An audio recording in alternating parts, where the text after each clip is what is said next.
I thought birthdays were supposed to be about love, about feeling seen, about mattering to someone, somewhere in this world. But here I am, 58 years old, standing in my kitchen at 3:47 p.m. on what should be my special day, staring at a chocolate cake I baked for myself because no one else remembered. The house feels hollow today. Not empty. Hollow. Like something vital has been carved out of its walls, leaving behind only the echo of what used to be. The silence isn't peaceful. It's accusing. Every tick of the kitchen clock reminds me that another minute has passed without my phone ringing, without a knock on the door, without any sign that the world notices I exist. I've been a mother for 32 years. 32 years of scraped knees kissed better, of midnight fevers nursed away, of school lunches packed with little notes that said, "I love you," tucked inside. 32 years of believing that love creates unbreakable bonds, that sacrifice builds loyalty, that being someone's everything means they'll never let you become nothing. I was wrong.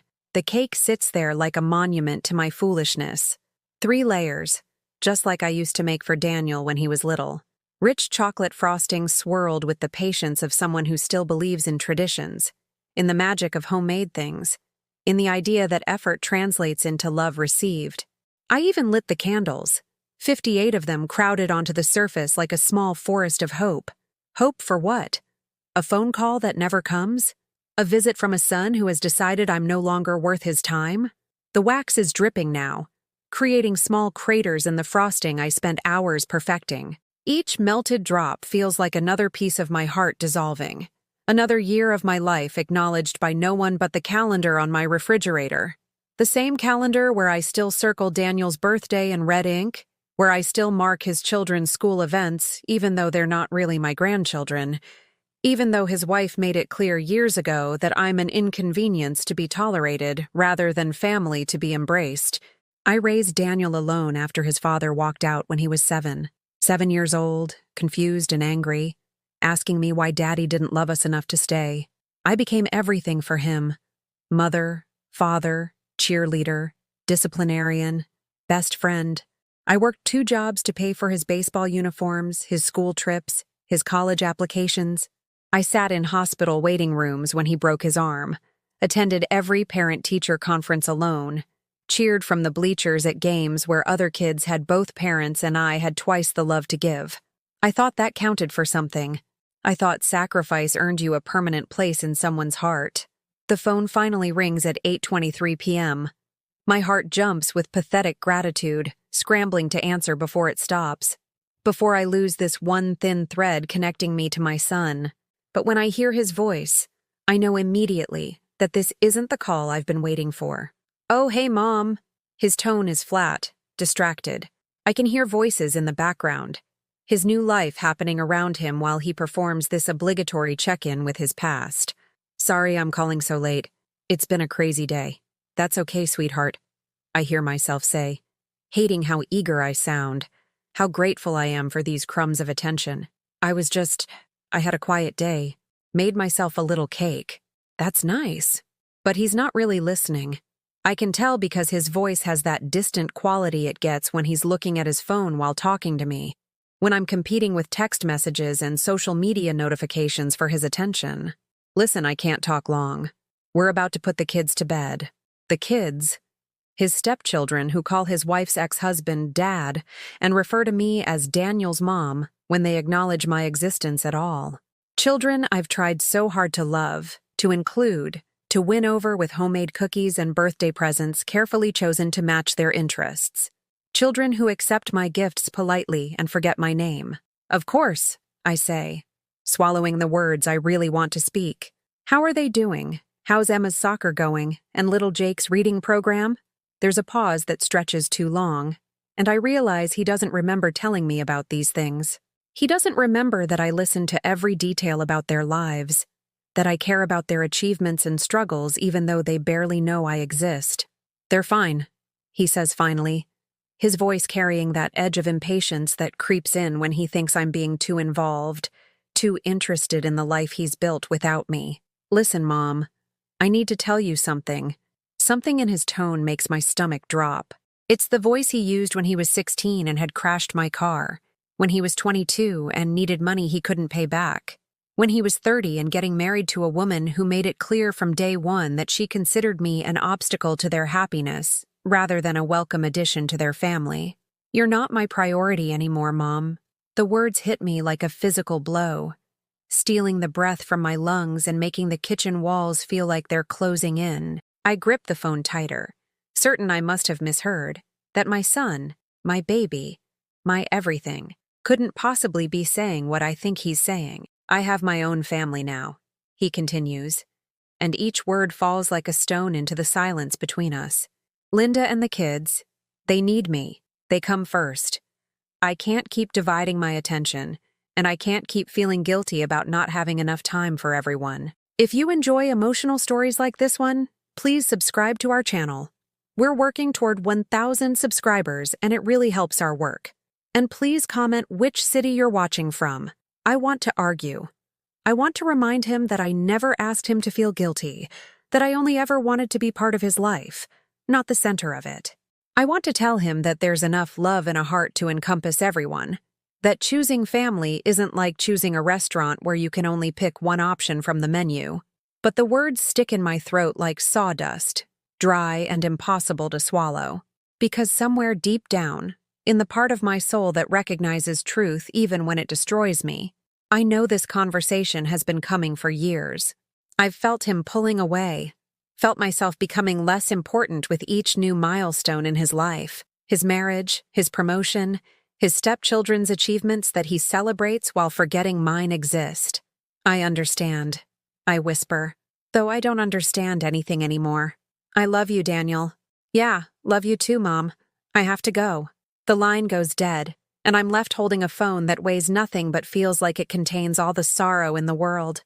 The candles on my cake have burned down to stumps, the wax creating abstract patterns of loss across the frosting I worked so hard to make perfect.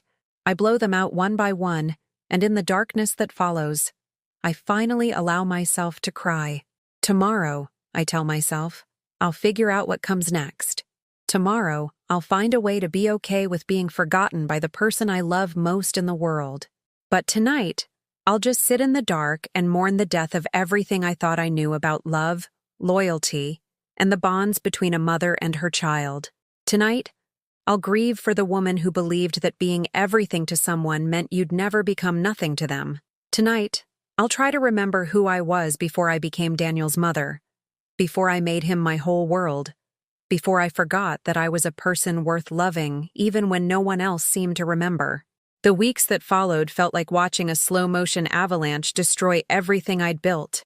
Daniel's words had opened a floodgate I didn't know existed, and suddenly every interaction with him became a reminder of how little I mattered in the life I'd helped create. When I called to check on little Jake's reading progress, something I'd been following since his teacher mentioned he was struggling, Daniel's response was clipped and cold. "Mom, you don't need to keep track of every detail of our lives. Linda handles the school stuff." Linda. His wife, who had never worked a day in her life but somehow became an expert on everything the moment she said, "I do." Linda, who rolled her eyes when I brought homemade meals during her recovery from surgery, who whispered to Daniel that I was too involved when I offered to babysit so they could have date nights. Linda, who had slowly, methodically, turned my son against me by making him choose between keeping peace in his marriage and maintaining a relationship with his mother. I should have seen it coming. The signs were there. The way family dinners at my house stopped happening after they got married, replaced by rushed coffee meetings at neutral locations where conversation felt forced and awkward.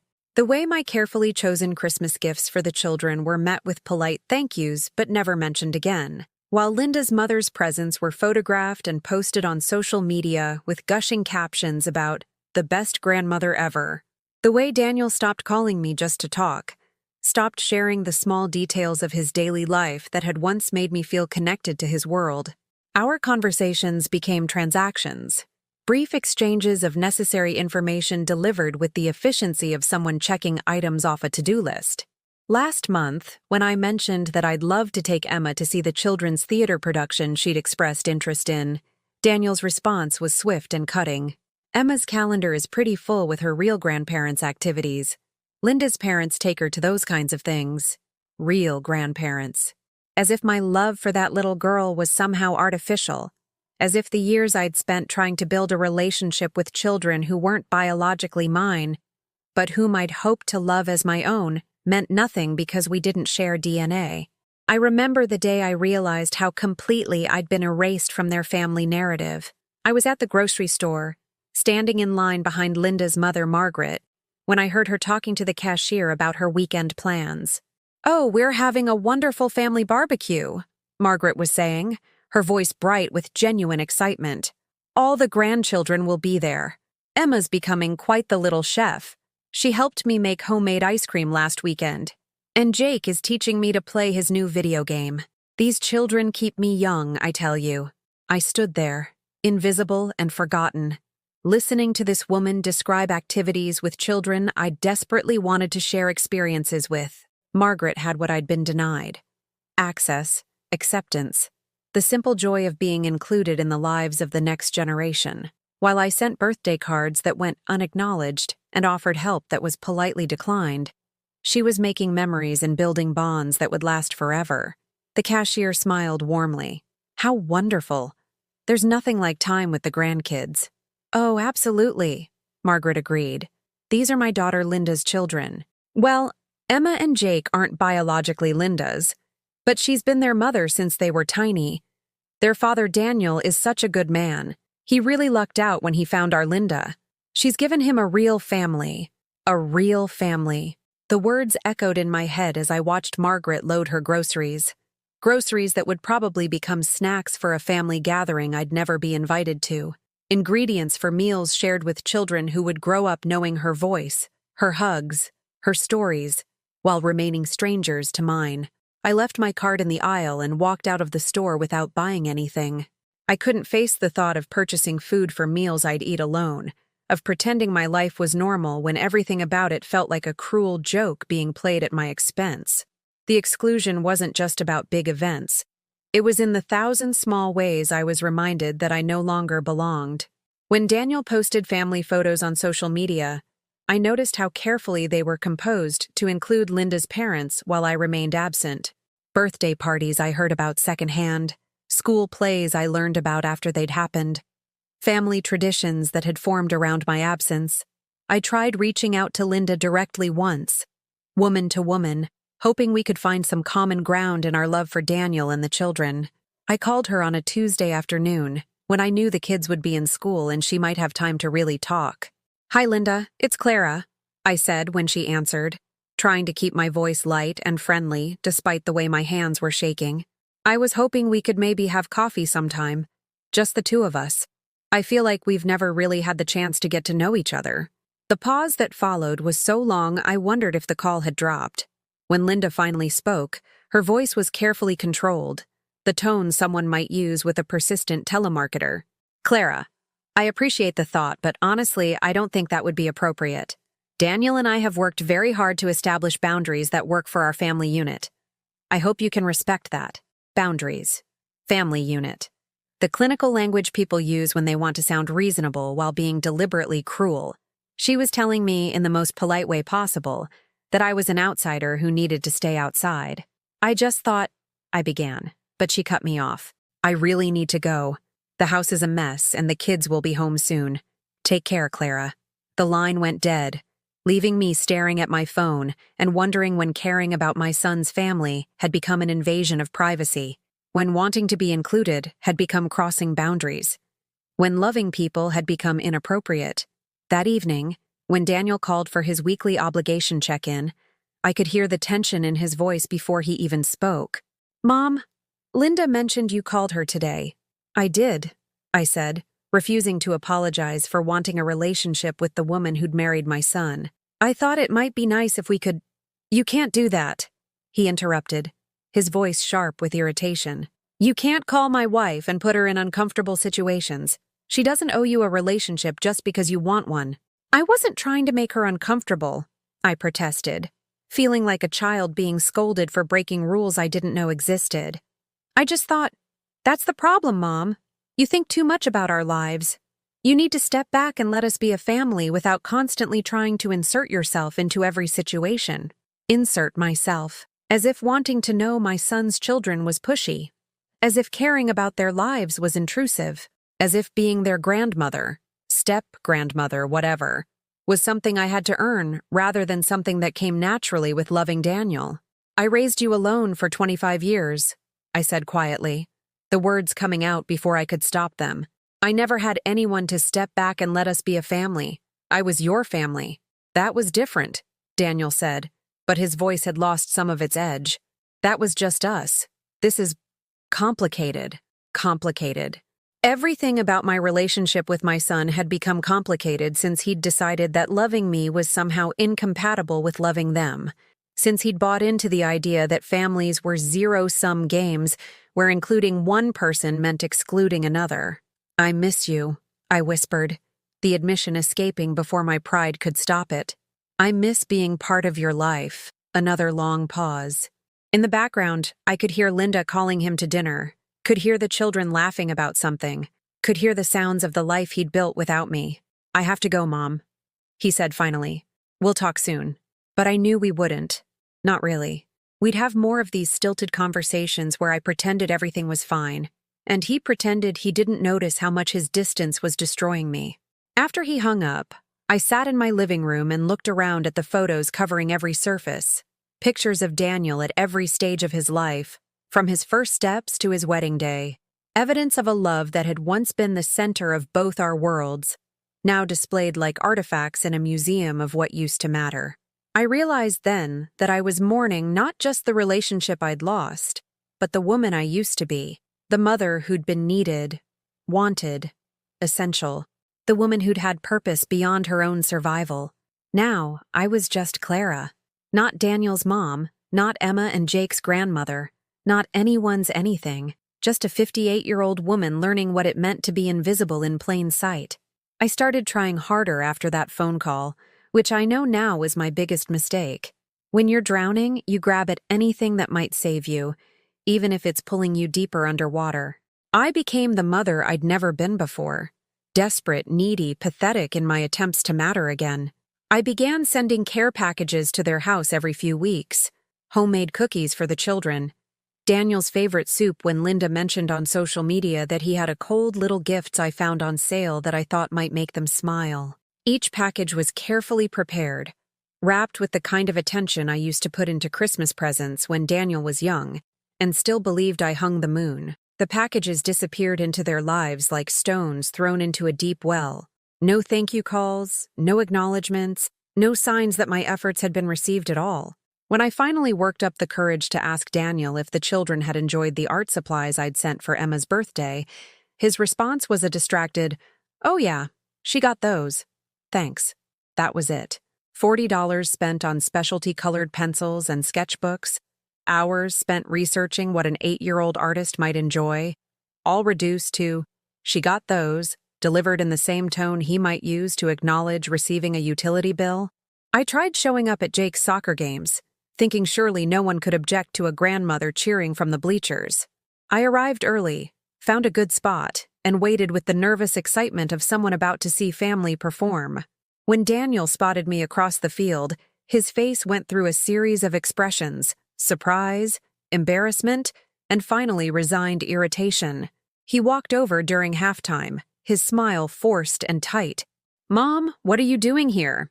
"Watching Jake play," I said, trying to keep my voice light despite the way his question made me feel like I was trespassing. "He's wonderful out there. So fast and focused."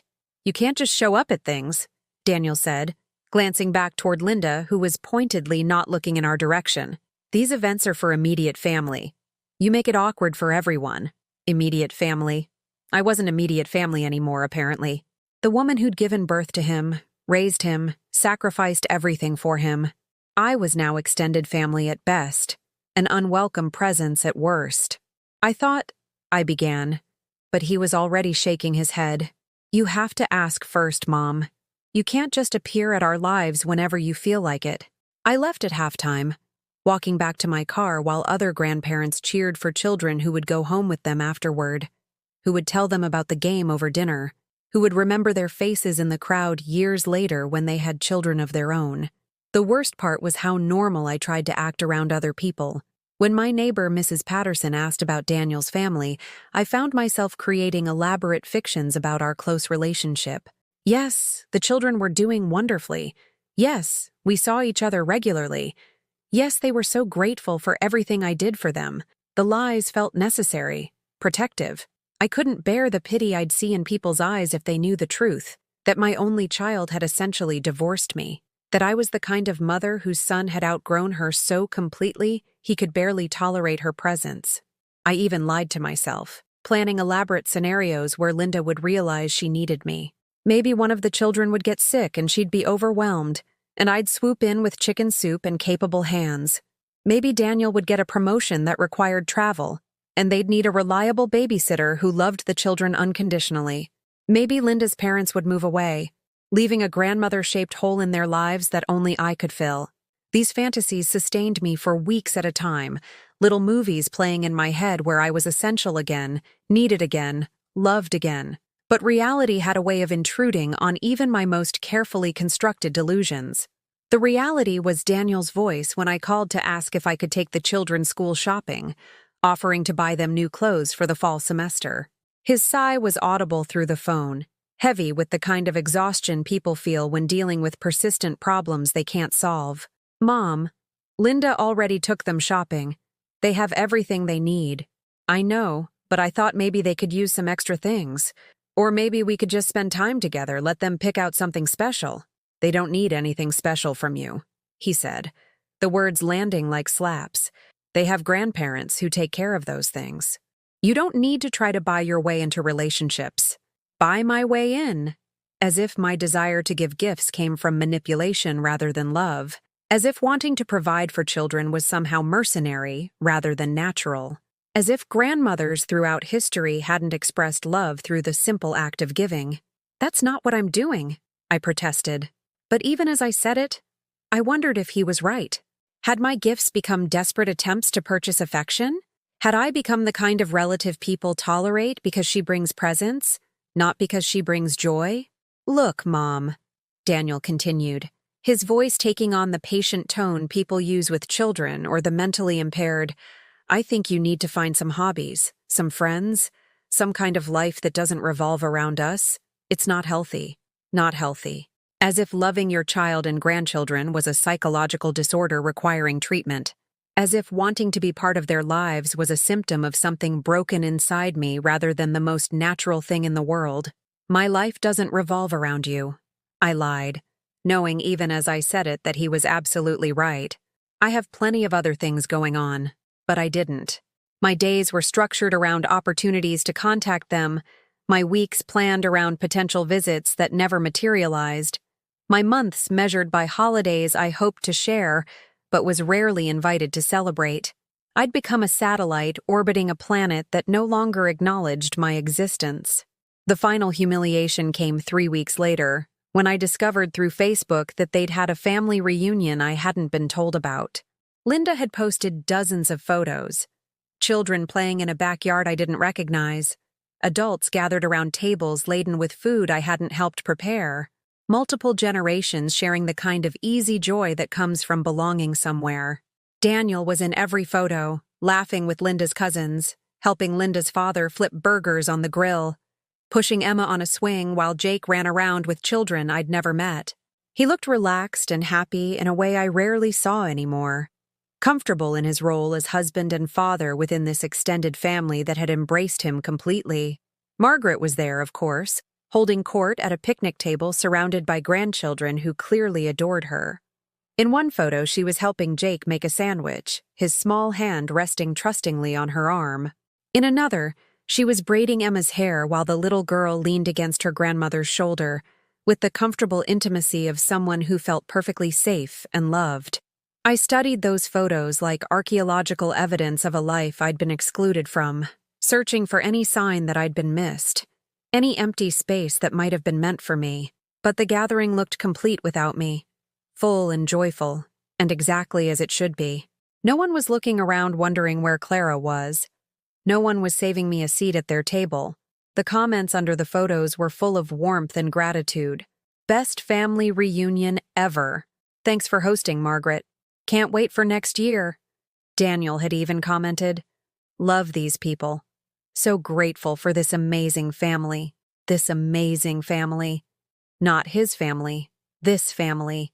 As if he'd been adopted into something better than what he'd started with. As if the woman who'd raised him alone, who'd been his whole world for the first 25 years of his life, was just a rough draft that had been replaced by a much better final version. I closed my laptop and sat in the dark of my living room, surrounded by photos of a son who barely remembered I existed, and grandchildren who would grow up knowing other people's faces better than mine. The silence in my house felt different now. Not just lonely, but condemning. It was the silence of someone who'd been weighed and found wanting, measured against other people's mothers and grandmothers and deemed insufficient. That night, I dreamed I was at the reunion, sitting at Margaret's table, laughing at her jokes, helping serve food to children who called me grandma with the same affection they showed her. In the dream, Daniel hugged me the way he used to when he was small, and I was his whole world. Emma showed me the bracelet she'd made just for me, and Jake told me about his day with the complete trust children show to adults who've earned their love. I woke up crying, and for the first time since this nightmare began, I wondered if there was any point in fighting for something that clearly didn't want to be saved. I stopped trying after that. What was the point? You can only bang your head against a closed door for so long before you realize that the door isn't going to open, and all you're doing is giving yourself a concussion. Some battles can't be won with love alone, and some people are determined to see you as the enemy, no matter how many white flags you wave. The silence that followed my surrender was different from the loneliness I'd felt before. It wasn't the desperate quiet of someone waiting for the phone to ring. It was the hollow echo of someone who'd finally accepted that the phone wasn't going to ring. And even if it did, the conversation would only bring more pain. I went through the motions of living because that's what you do when you're still breathing but not really alive. I woke up each morning because my body demanded it, not because I had anything to wake up for. I made coffee for one and toast for one and sat at a table set for one, reading news about other people's lives because my own had become too small and sad to sustain my attention. The house felt different now that I'd stopped hoping it would fill with voices again. The guest room where I'd imagined Emma and Jake might stay for sleepovers became just a room where I stored things I couldn't throw away but didn't need. The kitchen where I'd pictured teaching them to bake Christmas cookies became a place where I heated frozen meals for one and wondered why I bothered with the pretense of nutrition when nothing tasted like anything anymore. I found myself sleeping more than I should, not because I was tired, but because it was the only time my mind stopped replaying every conversation with Daniel, analyzing every word for clues about where I'd gone wrong. In dreams, sometimes he was still my little boy who needed me to chase away monsters and kiss scraped knees better. In dreams, sometimes I was still essential to someone's happiness. Waking up was always the hardest part. Mrs. Patterson next door started leaving casseroles on my doorstep with little notes attached. Thought you might enjoy this. Or, made too much again. I knew she was worried about me. Had probably noticed that I hadn't left the house in days except to get mail or take out trash. Her kindness should have comforted me, but instead it felt like confirmation that I'd become the kind of person others pitied. The sad neighbor lady whose family had abandoned her. I tried to eat her food because refusing would have hurt her feelings, but everything tasted like cardboard. Not because she was a bad cook, but because grief had stolen my ability to taste anything except the bitterness of my own situation. Food became fuel, nothing more, and some days I forgot to refuel entirely. The weight loss happened gradually, then all at once. Clothes that had fit perfectly began hanging loose on my frame. My wedding ring, which I still wore out of habit rather than sentiment, started sliding around on my finger like a reminder of all the promises that hadn't lasted. People at the grocery store, when I finally forced myself to go, looked at me with concern, as if they could see the pieces of me that were disappearing along with the pounds. I started avoiding mirrors because the woman looking back wasn't anyone I recognized. She had my face, but worn down, carved hollow by disappointment. Her eyes held a sadness that seemed permanent, etched so deeply it might never smooth away. She looked like someone who'd given up, and maybe she had. The breaking point came on a Tuesday that felt no different from any other Tuesday, until it became the day I realized I might actually be disappearing entirely. I was standing in my kitchen, staring at the coffee maker, when I realized I couldn't remember if I'd had breakfast, or dinner the night before, or what day it was, really. Because when nothing matters, time becomes meaningless. I tried to call Daniel, not to ask for anything, not to insert myself into his life, just to hear his voice and remember what it felt like to matter to someone. But when his voicemail picked up, the generic message that didn't even mention his family, I couldn't think of anything to say that wouldn't sound pathetic. "Hi, this is Clara," I started, then stopped. What could I say that wouldn't make him sigh with that familiar frustration? What could I offer that wouldn't be seen as another attempt to buy my way back into his affections? I hung up without leaving a message and sat down at my kitchen table, putting my head in my hands. This was it then. This was what it felt like to reach the bottom. Not a dramatic crash, but a slow fade into irrelevance until even your own existence felt optional. The photo albums I'd looked through so many times were stacked on the table in front of me. Evidence of a life that had once been full of purpose.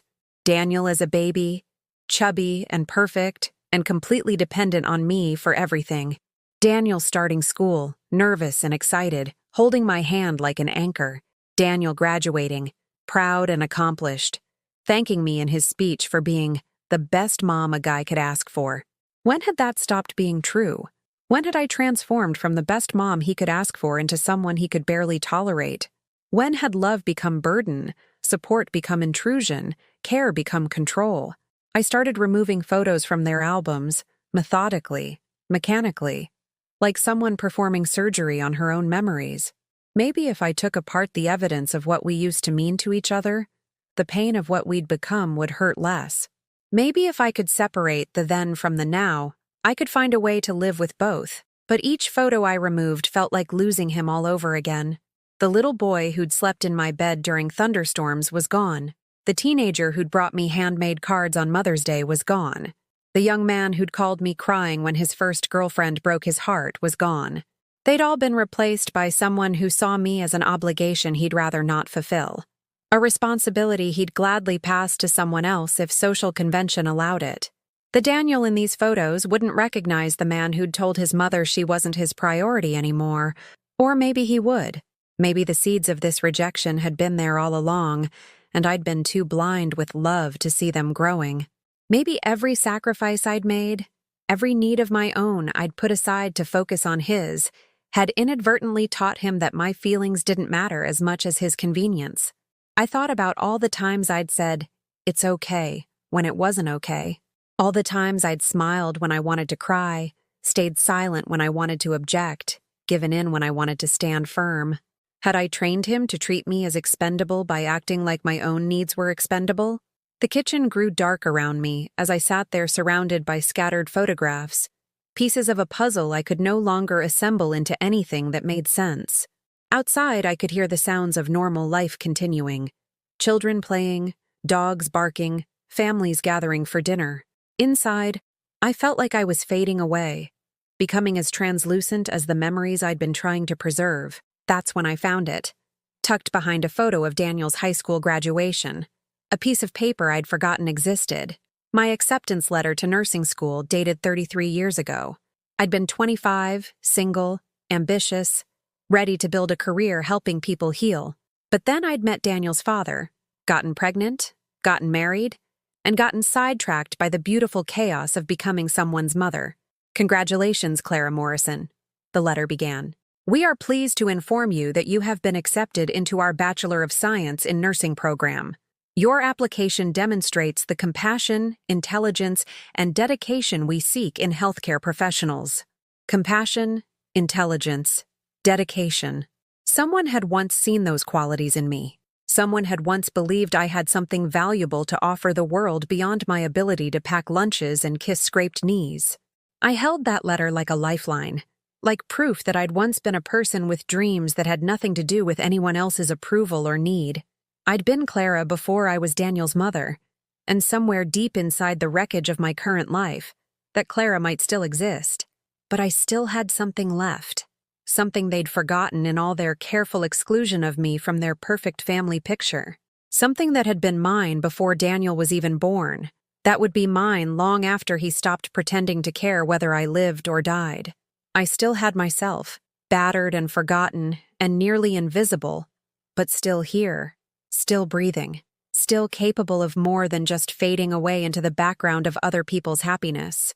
I folded the nursing school letter carefully and put it in my pocket, the first thing I'd held onto for myself in longer than I could remember.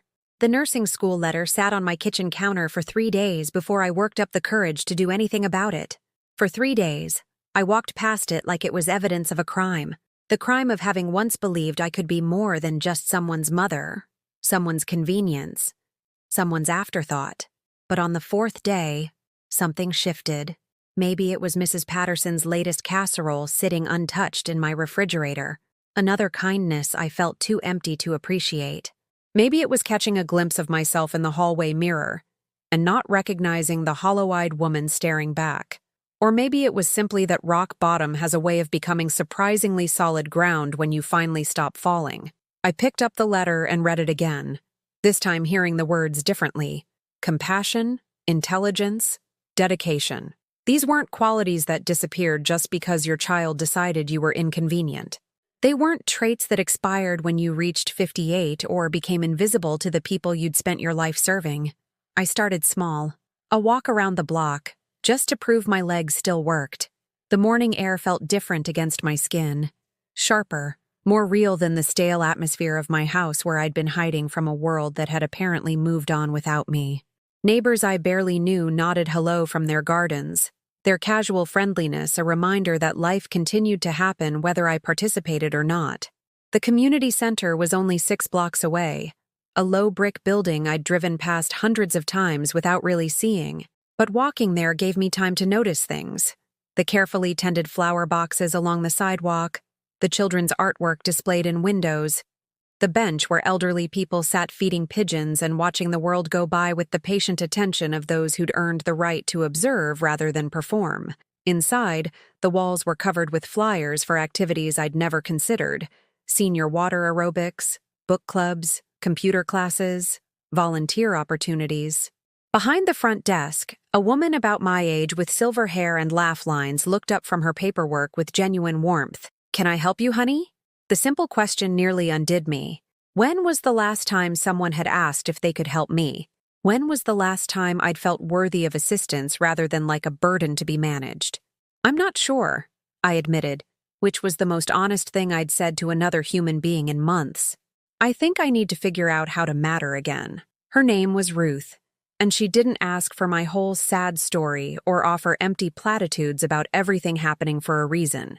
Instead, she handed me a cup of coffee and a printed schedule of activities, then sat with me while I pretended to study it and tried not to cry into my cup. "You know what I've learned in 20 years of working here?" Ruth said, her voice carrying the easy authority of someone who'd seen every variation of human struggle. "People don't come through our doors because they're broken. They come because they're ready to remember who they were before life convinced them they were nothing special." I started with the grief support group that met Tuesday evenings in a circle of folding chairs in the community room. 18 women of various ages, all dealing with different kinds of loss, all learning that healing doesn't mean forgetting. It means finding ways to carry the weight that don't break your back. There was Martha, 72, whose husband of 50 years had died and left her feeling like half a person. Jennifer, 46, whose adult daughter had cut off all contact after a bitter divorce. Rosa, 61, whose son had died in a car accident and taken her reason for living with him. We were an unlikely family, bound together by the understanding that comes from surviving emotional disasters that can't be explained to people who haven't lived through them. When I finally told them about Daniel, about feeling erased from his life like a pencil mark someone had decided to remove, they didn't offer advice or judgment. They just listened, and somehow that was enough to begin stitching the torn places in my heart back together. "I raised him alone," I said during my 3rd meeting, the words coming easier now that I'd practiced them on people who wouldn't use them against me later. 25 years of being everything to him, and now I'm nothing. "You're not nothing," Rosa said firmly, her voice carrying the conviction of someone who'd learned to separate worth from circumstances. "You're a woman who loved her child so completely, you forgot to save any love for herself. That's not nothing. That's heartbreaking. Heartbreaking. Not pathetic, not clingy, not inappropriate. Heartbreaking." The difference in those words was like the difference between drowning and swimming. Same water, completely different experience. I began staying after group meetings to help Ruth clean up, stacking chairs and washing coffee cups because physical activity felt better than going home to an empty house where every room reminded me of conversations I'd never have again. Ruth noticed my reluctance to leave and started giving me small tasks, updating bulletin boards, organizing supply closets, answering phones when she stepped away from her desk. "You're good at this," she observed one afternoon as I finished entering volunteer hours into their database. "You have a natural way with people. Have you ever considered making this more formal?" "What do you mean?" "We could use someone part-time to coordinate our senior outreach programs. It doesn't pay much, but it's meaningful work. Helping people connect with resources they need, organizing activities that bring isolated seniors into community. You'd be perfect for it." Perfect. When was the last time someone had described me as perfect for anything? When was the last time my skills had been seen as assets rather than intrusions?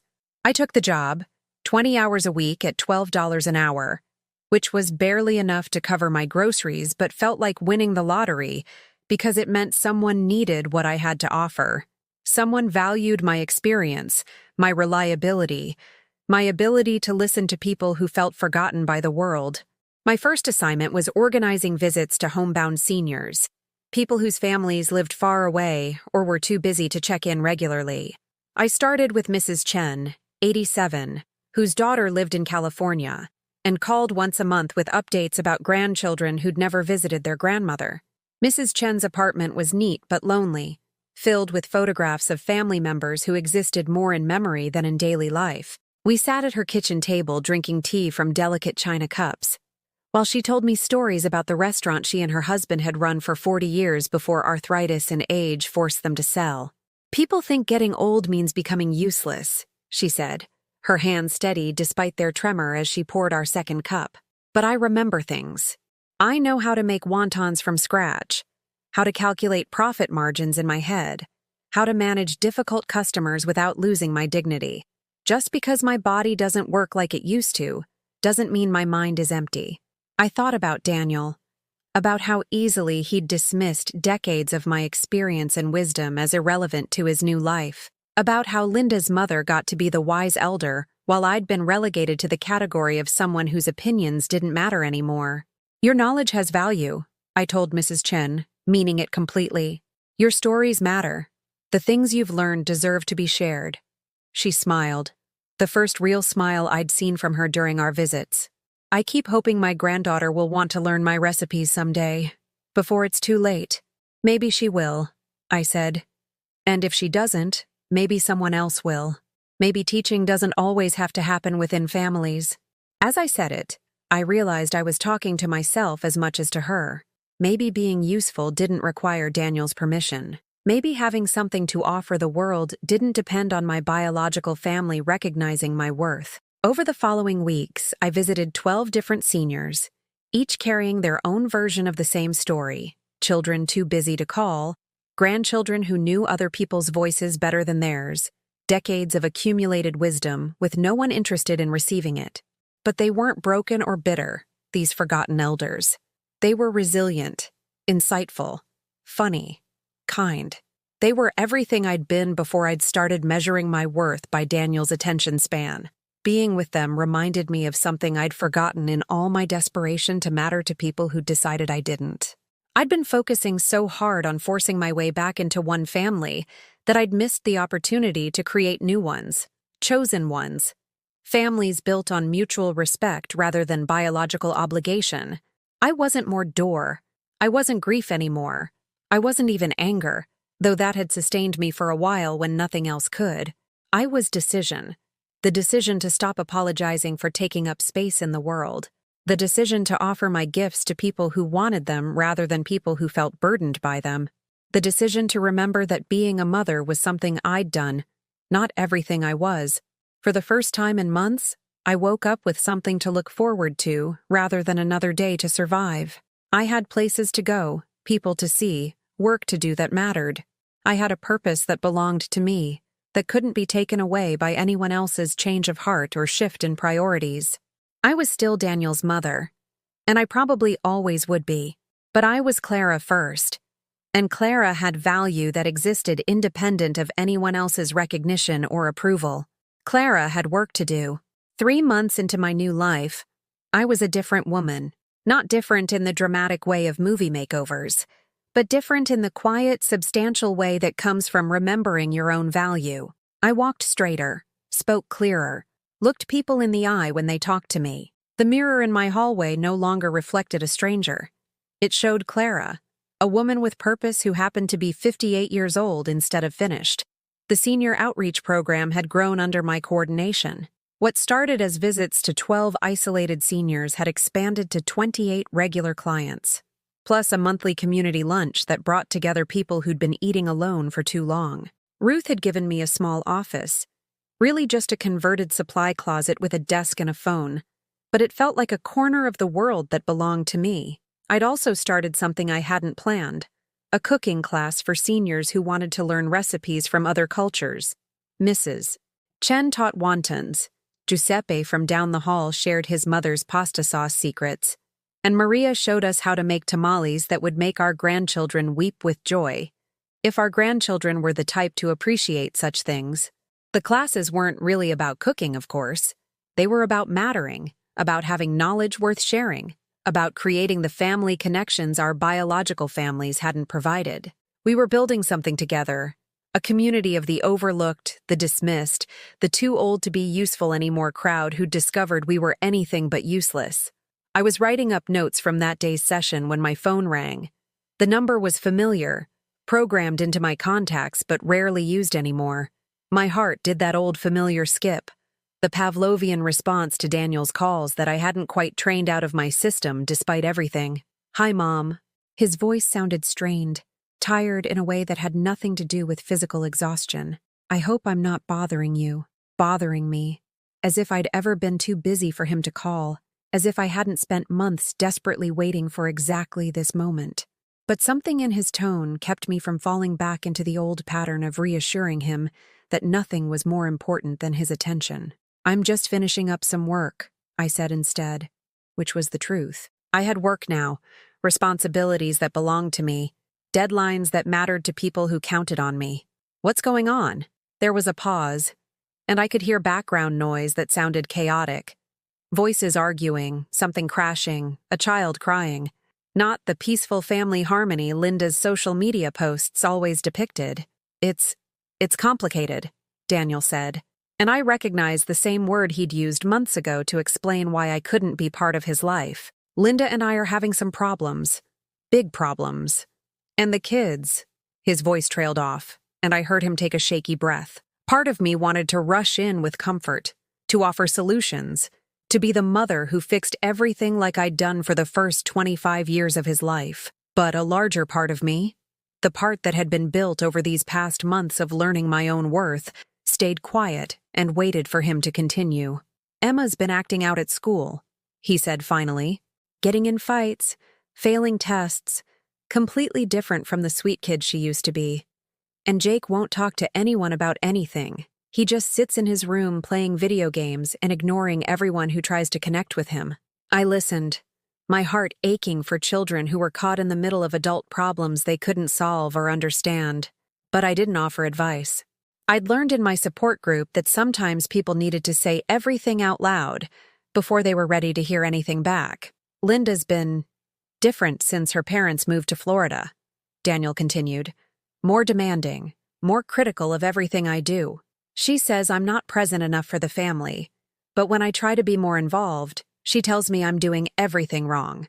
The kids are picking up on the tension, and everything feels like it's falling apart." Florida. So Margaret and her husband had relocated, leaving Linda without her built-in support system, without the grandparents who'd been so readily available to provide the family connection she'd been determined to deny me. "I'm sorry you're going through this," I said, and I meant it. I didn't want Daniel to suffer. Didn't want those children to experience the kind of family dysfunction that left scars. But I also wasn't going to pretend this phone call erased months of being told I wasn't important enough to matter. I know I haven't been the best son lately, Daniel said, his voice smaller now, like the little boy who used to apologize for tracking mud through the house. I know I've been distant and I know that hurt you, but I was hoping, if you're not too busy, not too busy. As if my life before had been filled with such important activities that his problems might not fit into my schedule. As if he'd forgotten that my entire existence had once revolved around his needs and wants. What are you hoping, Daniel? I asked, my voice calm but not cold. I wasn't going to make this easy for him. Wasn't going to rush in to fill the uncomfortable silence with reassurance that everything was fine when everything clearly wasn't. Could you maybe help with the kids? Just temporarily, while Linda and I figure things out? Emma asks about you sometimes, and Jake mentioned that time you brought them art supplies. I think they might benefit from having someone stable around. Someone who cares about them. Someone stable. Someone who cares. After months of being told I was too involved, too intrusive, too much, now I was being invited back because I was stable and caring. Now my qualities were assets instead of problems because the people who'd replaced me weren't available anymore. I do care about them, I said carefully. I've always cared about them, but I need to understand what you're asking. Are you wanting me to babysit while you and Linda work on your marriage? Are you looking for free childcare? Or are you actually wanting me to be part of their lives in a meaningful way? Another pause. Longer this time. I could almost hear him processing the fact that I wasn't immediately jumping at the chance to be needed again, that I was asking questions instead of just saying yes to whatever scraps of involvement he was willing to offer. I want you to be their grandmother, he said finally, his voice breaking slightly on the words. I want them to know you the way I wish I'd let them know you before. I want them to have the kind of grandmother you were trying to be when I was too stupid to see what that gift meant. The words hit me harder than his rejection had months ago, because now I could hear the genuine regret in them. This wasn't manipulation or desperation. This was a man realizing he'd thrown away something valuable and hoping it wasn't too late to recover it. But I wasn't the same woman who'd begged for inclusion in his life. I wasn't the desperate mother who'd have said yes to anything just to matter again. I'd learned my worth from people who valued what I offered, and I wouldn't accept less than that from anyone. Not even my own son. I appreciate you saying that, I told him, and I want to help. But things are different now, Daniel. I'm different now. I have responsibilities, commitments to people who depend on me. I can't just drop everything and step back into the role you pushed me out of when it's convenient for you. I know, he said quickly. I know I don't deserve to ask this after how I've treated you. But Mom, I'm scared. I'm scared my marriage is over. I'm scared the kids are going to be traumatized by all this fighting. I'm scared I'm turning into the kind of father who lets his children down when they need him most. The vulnerability in his voice was real, and it touched the part of me that would always be his mother.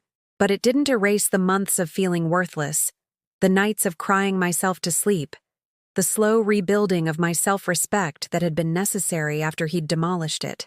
We need to have a real conversation, I said finally. Not a phone call where you ask for help and I either say yes or no. A real conversation about what went wrong, about how we got here, about what kind of relationship we want to have going forward. You're right, he said. You're absolutely right. Could I come over? Maybe this weekend?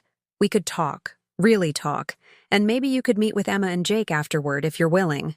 I looked around my small office, at the schedules and contact lists that represented my new life, at the thank you cards from seniors who'd told me I'd made a difference in their weeks. This wasn't just about Daniel anymore. Whatever I decided would affect not just him and his children, but the community I'd built, the people who'd come to rely on me, the woman I'd become. Saturday afternoon, I said.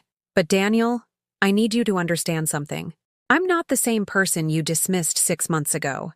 I've built a life that matters, work that fulfills me, relationships that value what I bring to them. If you want me in your life again, it has to be because you genuinely want me there, not because you need a convenient solution to your problems. I understand, he said, though I wondered if he really did. Thank you, Mom. Thank you for even considering this. After he hung up, I sat in my little office and tried to process what had just happened. The phone call I'd dreamed of for months had finally come, but I felt none of the relief or joy I'd imagined. Instead, I felt something more complex, a mixture of love and wariness, hope, and hard-earned wisdom. I wasn't the same woman who'd baked herself a lonely birthday cake 6 months ago. That woman would have said yes to anything, grateful for any chance to matter again. But this woman, the woman who'd learned to matter to herself first, knew that real relationships required more than need. They required respect, effort, and the understanding that love without consideration wasn't really love at all. Saturday would tell me whether Daniel was ready to offer those things, or whether he was just looking for someone to fix his problems until the next crisis came along. Saturday arrived gray and drizzly, the kind of weather that makes everything feel more serious than it probably needs to be. I spent the morning at the community center, leading our weekly support group discussion about boundaries, a topic that felt painfully relevant given the conversation I'd be having in a few hours. Boundaries aren't walls, Martha had said, her voice carrying the wisdom of someone who'd learned this lesson the hard way. They're gates. You decide who gets to come through and under what circumstances. When I got home, I cleaned the house not because it needed cleaning, but because I needed something to do with my hands while my mind processed what was about to happen. I made coffee and set out 2 cups, then put one away because I wasn't sure Daniel deserved coffee. Then I put it back out because refusing hospitality wasn't who I wanted to be, regardless of how he'd treated me. He arrived exactly on time, which surprised me. The old Daniel had always been chronically late, operating on the assumption that other people's schedules were more flexible than his own. But the man who stood on my doorstep looked older, more worn than I remembered. His clothes were wrinkled, his hair uncombed, and his eyes held the kind of exhaustion that comes from trying to hold too many things together with inadequate resources. "Hi, Mom," he said, and for a moment, I saw the little boy who used to run to me when the world felt too big and scary to handle alone. "Hello, Daniel. Come in." We sat at the same kitchen table where I'd eaten my lonely birthday cake 6 months ago, but I felt like a different person in the same space. The woman who'd sat here crying over a voicemail had been diminished by grief. The woman sitting here now had been strengthened by purpose. "Thank you for agreeing to see me," he began, his hands wrapped around his coffee cup like it was an anchor. "I know I don't deserve your time after how I've behaved." "You're right," I said simply. "You don't deserve it. But I'm giving it to you anyway, because despite everything, I still love you. That doesn't mean I'm going to pretend the past 6 months didn't happen." He nodded, looking down at his coffee. "I've been thinking about what you said on the phone, about needing to understand what went wrong. I think I know, but I'm not sure I know how to fix it." "Start with what you know," I suggested, settling back in my chair with the patience I'd learned from months of listening to people work through their pain in group therapy. "I let Linda convince me that loving you and loving them were somehow incompatible," he said slowly, like someone working through a complicated math problem. "She made it seem like every moment you spent with the kids was taking something away from her parents. Every tradition you wanted to share was somehow threatening to the traditions she wanted to create." I stayed quiet, though part of me wanted to point out that I'd never asked to replace anyone. I'd only wanted to be included. The old me would have rushed to reassure him that I understood, that it was okay, that we could just move forward and forget about the hurt. But the new me knew that real healing required acknowledging the damage before trying to repair it. "I was scared," he continued, his voice barely above a whisper. "Scared of conflict, scared of disappointing Linda, scared of having to choose sides in arguments I didn't understand. It felt easier to just minimize the problem by minimizing you, minimizing me." At least he was honest about it. "So you chose to hurt someone who'd never given you an ultimatum rather than stand up to someone who was," I said, keeping my voice level despite the anger that still lived in my chest when I thought about those months of rejection. "Yes," he admitted, finally looking up at me, "and I was wrong. I was a coward, and I was wrong, and I'm sorry." The apology hung in the air between us, simple and insufficient and necessary all at once.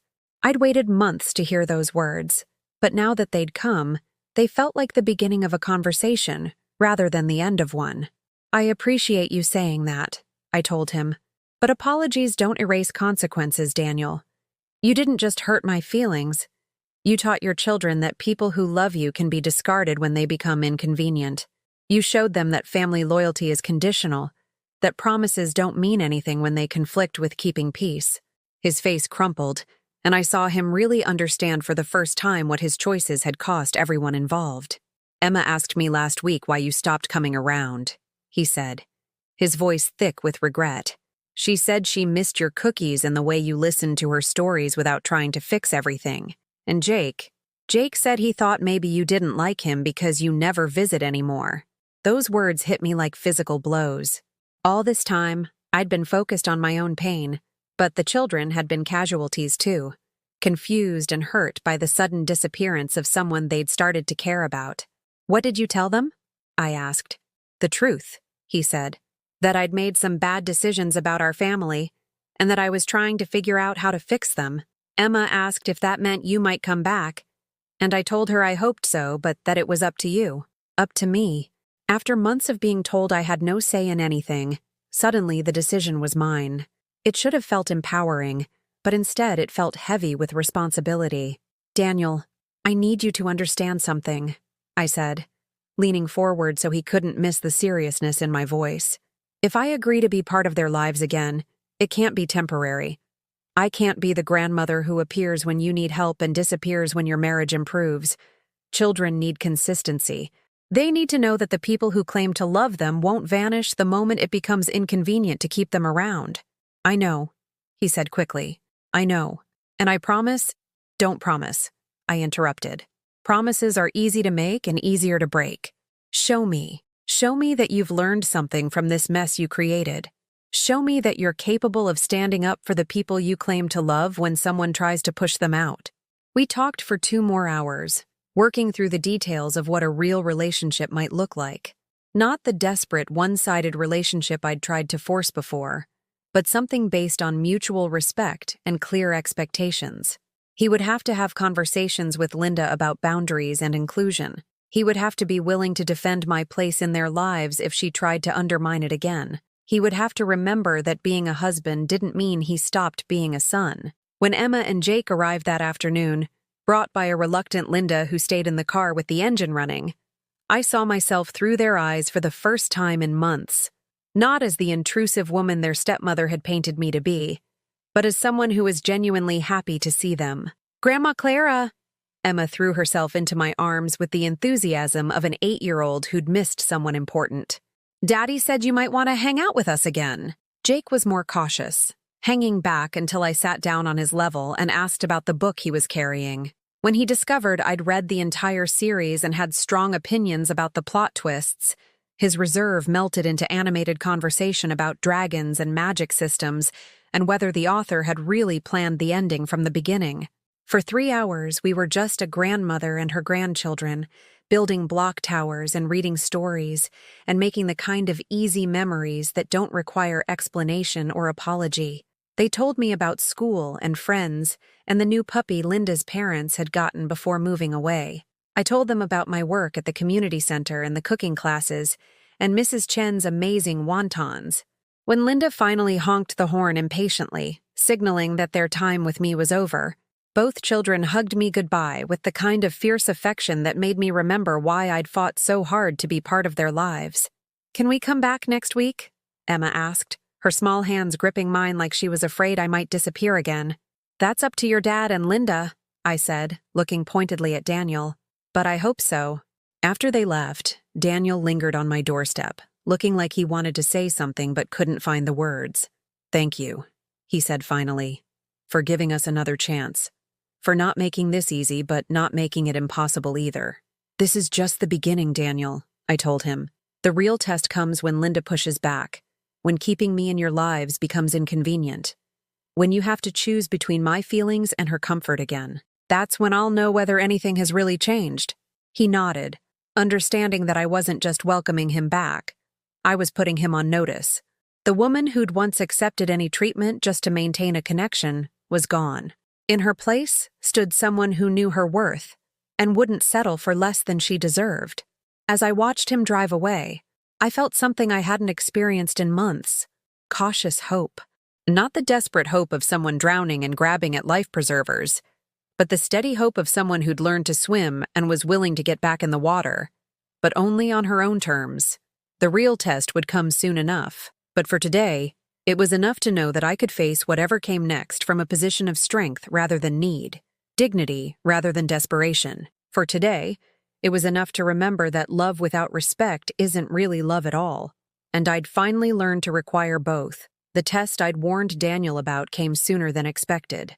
2 weeks after our kitchen table conversation, he called with news that Linda had filed for divorce.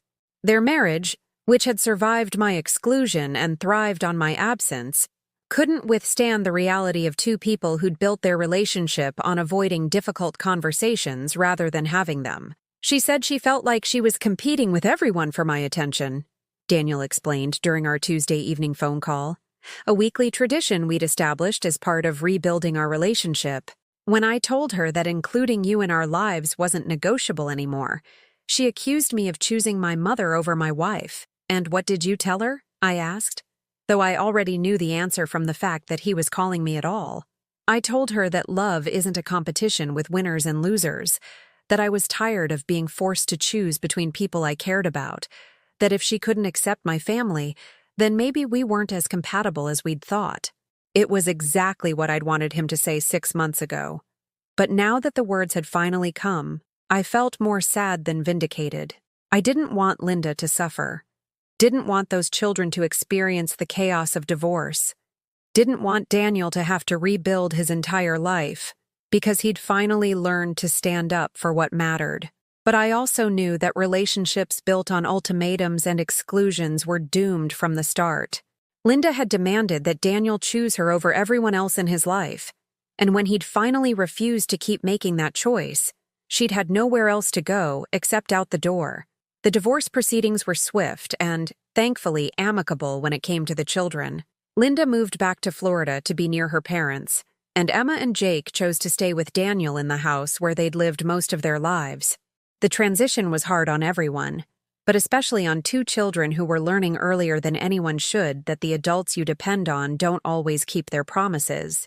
Which is how I found myself sitting in family court 3 months later, asking a judge to grant me formal visitation rights as the children's grandmother.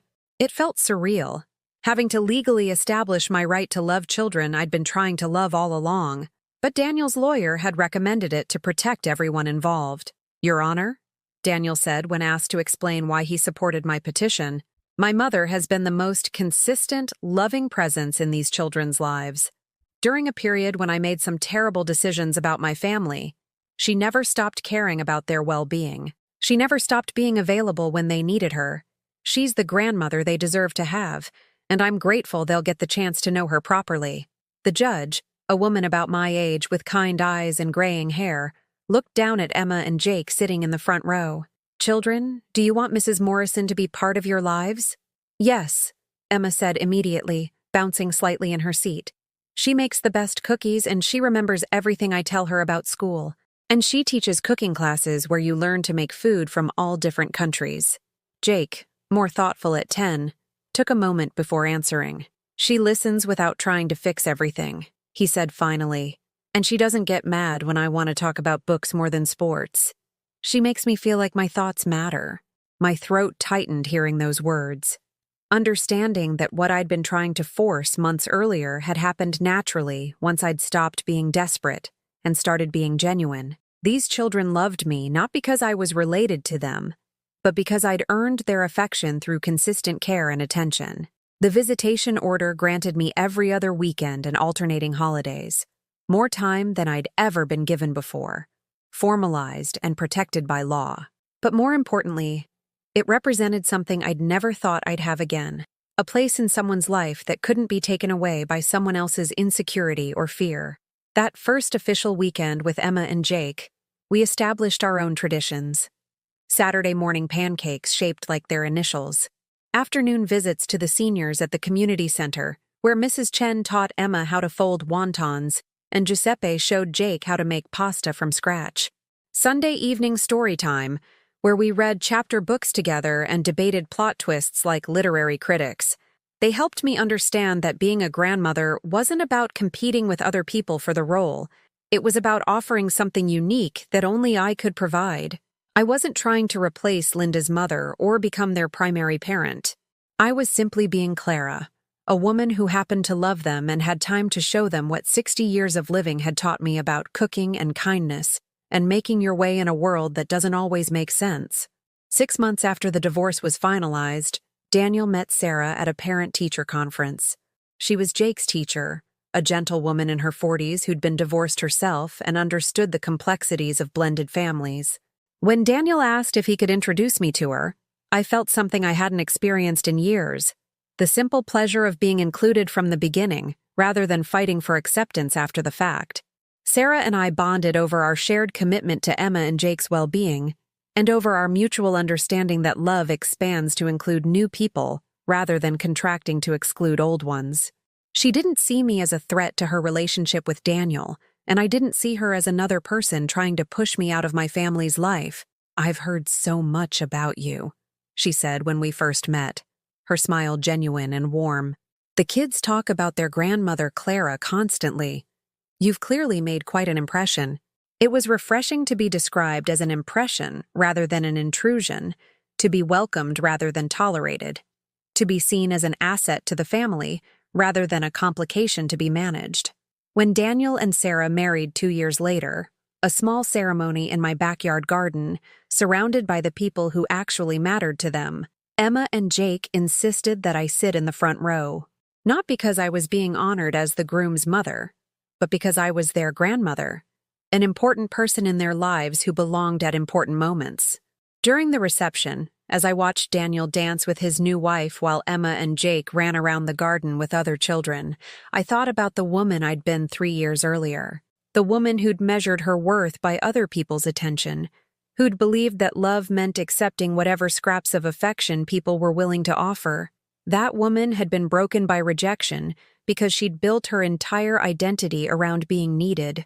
But the woman I'd become understood that being wanted was infinitely more valuable than being needed, that respect was the foundation of any relationship worth having, and that sometimes losing everything you thought you wanted was the only way to discover what you actually deserved. Mrs. Patterson, now 91 and one of my most beloved clients at the community center, made her way over to where I was sitting with a piece of wedding cake. "You look happy, dear," she observed, settling beside me with the careful movements of someone whose bones had earned their caution. "I am happy," I realized, the truth of it surprising me with its completeness. "I'm genuinely, thoroughly happy. That's what happens when you stop trying to convince people to love you and start living in a way that makes you love yourself," she said with the wisdom of someone who'd learned this lesson long ago. As the evening wound down and guests began to leave, Emma ran over and threw her arms around my waist. "Grandma Clara, thank you for making our family better," she said, her 8-year-old directness cutting straight to the heart of things.